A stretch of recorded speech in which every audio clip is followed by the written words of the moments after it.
First, let's talk about adenosine triphosphate, ATP.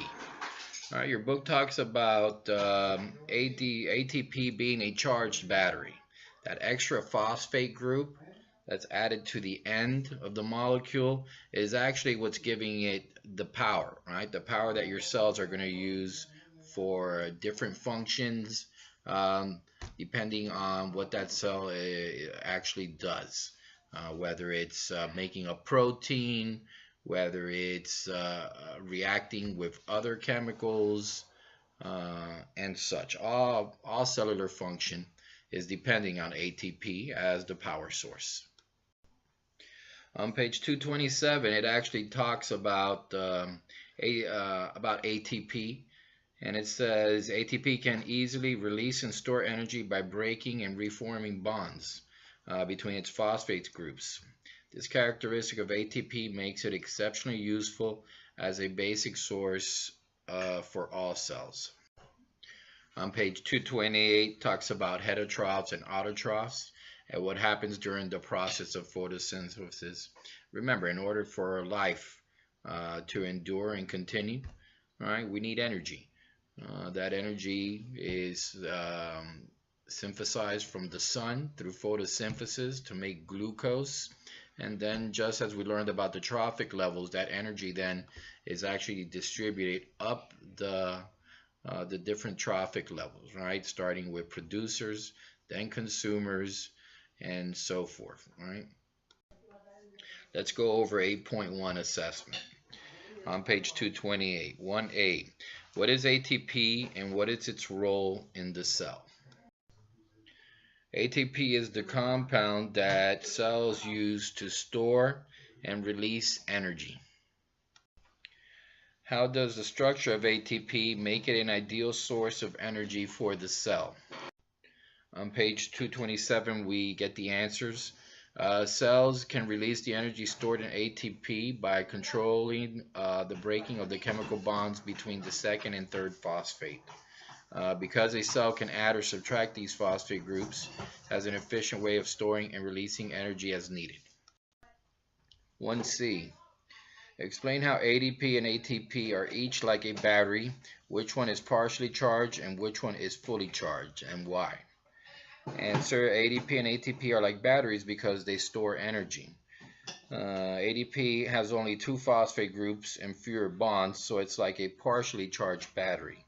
ATP has 3 phosphate groups, so it's a fully charged battery and has more bonds available for energy storage. 2A. What is the ultimate source of energy for plants? Just like anything else on the planet, the sun. 2B. How do heterotrophs obtain energy? How is this different from how autotrophs obtain energy? Well, heterotrophs obtain energy by feeding on other living things, right? Whether it be producers or primary consumers, secondary consumers, and so on.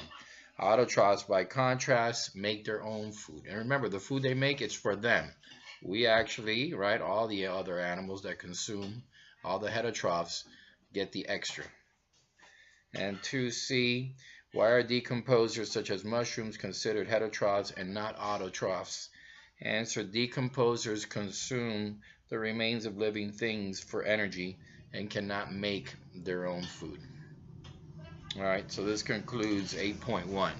Now we'll go to 8.2, where it's an overview of photosynthesis. And the first thing they talk about on page 230 is chlorophyll and chloroplasts. And what we see here is that they talk specifically of chlorophyll, which is the photosynthetic pigment that is used by plants to actually convert sunlight into energy. Photosynthetic organisms capture energy from sunlight with pigments. All right, and this pigment obviously is seen as green, but it's green, but not because that's the actual color that it reflects. In fact, science fair projects that are involved with the different types, the effects of different colors on plant growth. What you see is that plants grown under green lights do not grow very well, if at all. And the reason is because actually plants cannot absorb green light or light energy in the green in the green spectrum. They can, though they do well with blue light and with orange or red light. But the reason that we see plants as green is because they don't absorb green wavelengths, they reflect it. Then it talks about the different parts of actual chloroplasts, right? Talk about thylakoids and stroma. If you look at the figure on page 231, I'm going to have you draw that one, 8.5. And what you see is the granum. The granum is the pancake stack, right? And the thylakoid is the individual pancake. And as you can see, chloroplast is an organelle inside the cell, right? Sometimes some students they have a misconception that chloroplast is the actual plant cell. It is not. It is just an organelle in there, just like other organelles, be it the nucleus, the Golgi apparatus, the mitochondria. Well, chloroplast is an organelle as well. Then on page 232, they introduce the electron carriers, right? And this is important because we're going to be doing, you need to know specifically what's going on with the electrons, because the electrons, they actually, they're very important in the production of energy, right? And that's what they're used for. In fact, you'll see how they're used to actually charge ADP into ATP, thereby the battery that is used for energy inside the cell, right?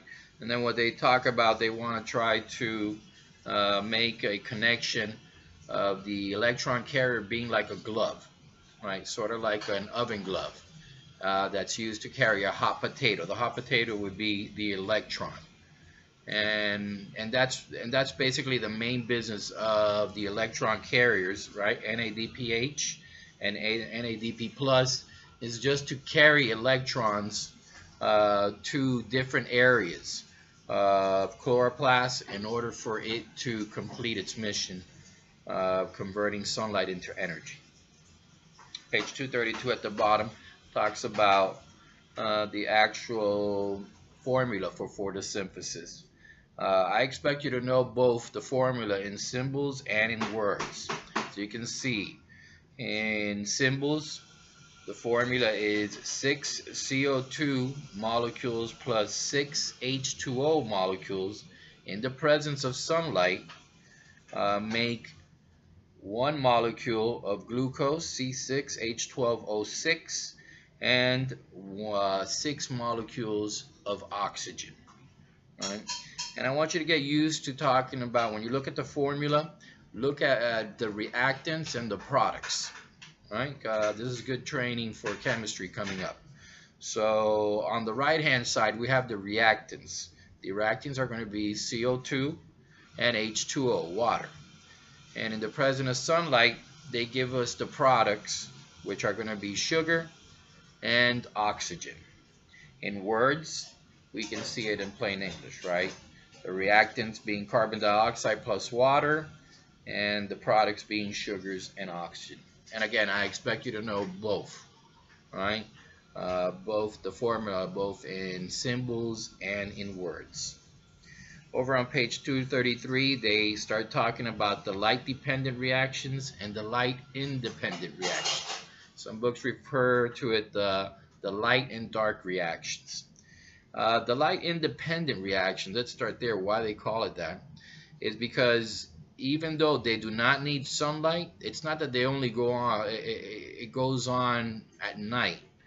It just means that it doesn't need any light in order for them to occur.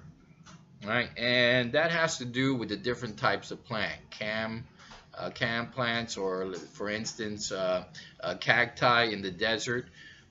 They usually don't do photosynthesis during the day, and the reason they don't is because they have to do gas exchange. And if they opened up their stoma during the day, they can lose a lot of water. And you can imagine in a desert, that would be that would kill them. So depending on the plant, the species, that change. What doesn't change is what the reactions do.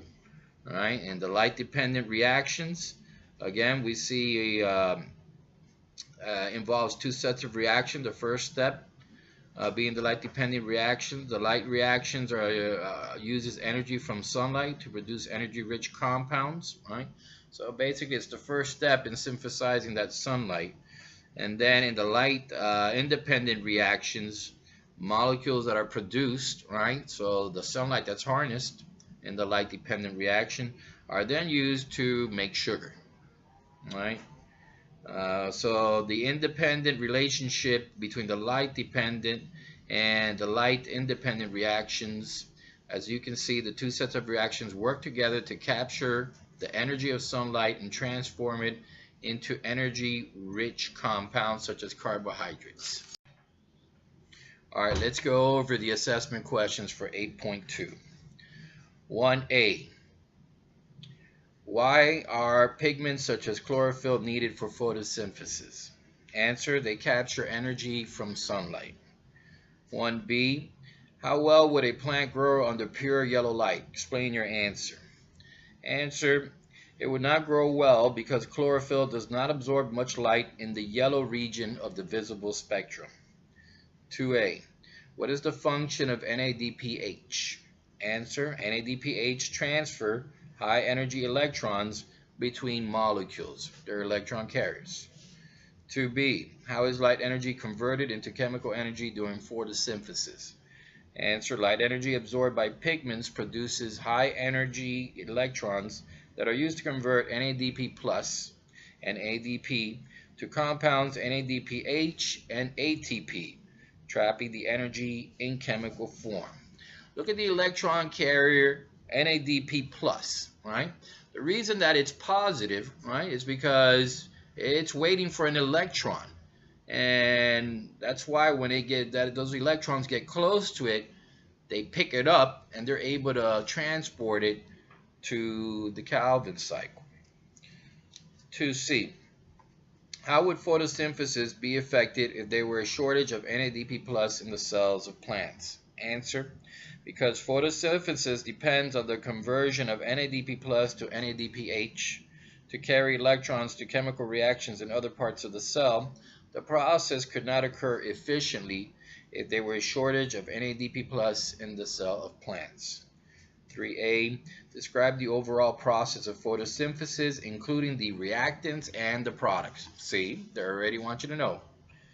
All right, answer: photosynthesis uses the energy of sunlight to convert water and carbon dioxide, which are the reactants, into high energy sugars and oxygen, which are the products. 3B. Describe the overall process of photosynthesis, including the reactants and we did that one. Look at the figure 8.7. Into which set of reactions, light dependent or light independent, does each reactant of photosynthesis enter? From which set of reactions is each product of photosynthesis generated? Alright, so from the figure we see that the light independent reactions include sunlight and water coming in. Oxygen is lost as a byproduct. ATP and NADPH are produced. Light independent reactions, carbon dioxide enters, glucose is made using the energy provided by ATP, NADPH, ADP and NADP plus are cycled back for reuse in the light dependent reactions. Alright, so there you have 8.1 and 8.2. We're going to start another film to do 8.3. Thank you for watching. No talking.